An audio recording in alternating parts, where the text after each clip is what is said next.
Itoophiyaan imaammata hariiroo alaa fayyadamtummaa waloo ollummaa dursuun dantaa biyyaalessaa kabachiisuu hordofuuni hariiroo biyyootaa waliin qabdu cimsuun dhageettii fi dhibbaa'umtummaa biyyattii jabeesseera. Guddinni Itoophiyaas fayyadamummaa biyyoota ollaa kan mirkaneessaa jirudha. Manni maree bakka bu'oota uummataa walgahii idilee lammaffaa bara hojii shanaffaa waggaa 6ffaa gaggeesse irratti gaaffii fi yaadota miseensota mana marichaarraa ka'anii fi ibsaa fi deebii kan kennan ministeerri muummee Itoophiyaa Dr. Abiy Ahmed Itoophiyaan faayidaa biyyaalessaa ishee eegsisaa biyyoota ollaa waliin hariiroo dippiloomaasii gaarii qabaachuu akka barbaaddu eeruun mirga fayyadamummaa ishee kanneen dhiibuu barbaadanii fi harka akka hin kennine hubachiisaniiru.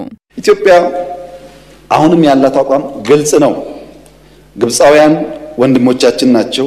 ኢትዮጵያን አመለ ጀኖን ሸን ቀብዱ ይፈዳ ኦላወን ኬኛ ወሊን ወንተ ተኮኑ ታይሱ ኤዱቱ ጅራ የሮን ከን ጅጂረ ጅራቱስ ከናፉ ወሊኖ ጀቹን ሚሶሙኑ ፎየ መለ አነቆፈ ጀቹን እንባሱ ወሊዮ ጀነ አፍሪካ መራፍኒ ጌኛ ካናናላ ይወደም ነገሩ ወልጉፈቺሱስ ተው አደም ስትፉፋ ያን መቀኛኛለን እንጂ መጓዝ እንዶ አይቀርም።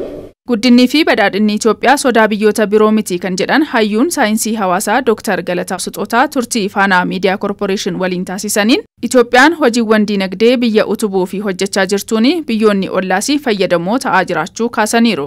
Itoophiyaan yoo badhaadhte Itoophiyaan yoo qabeenyaan duroomte ollaasheedhaaf bu'aa buuste malee ollaasheedhaaf diinan taatu. Osoo diina ta'uu ta'e maaliif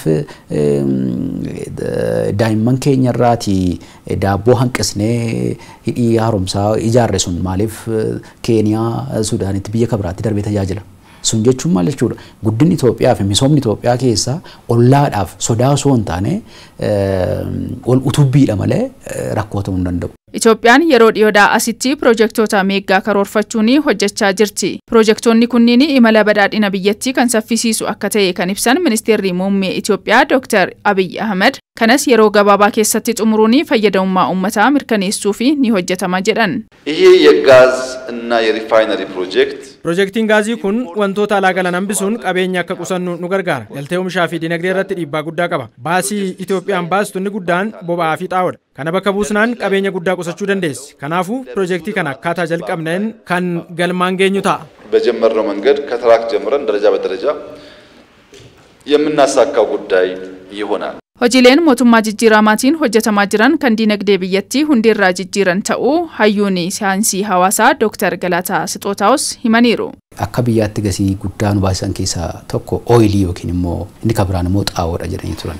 Kun waan qabatamaadha. Hojiin kana rakkoo kana furuudhaaf jalqabaman immoo I can imagine takka mee warshaan gaazaa sun gaafa xumuramu warshaan xaa'oo kun gaafa xumuramu biyyi kun jireenya har'a jirtuu fi bor jiru garaagarummaa guddaan akka agarruutu natti mul'atanaaf dhugaa dubbachuu yoo ta'e.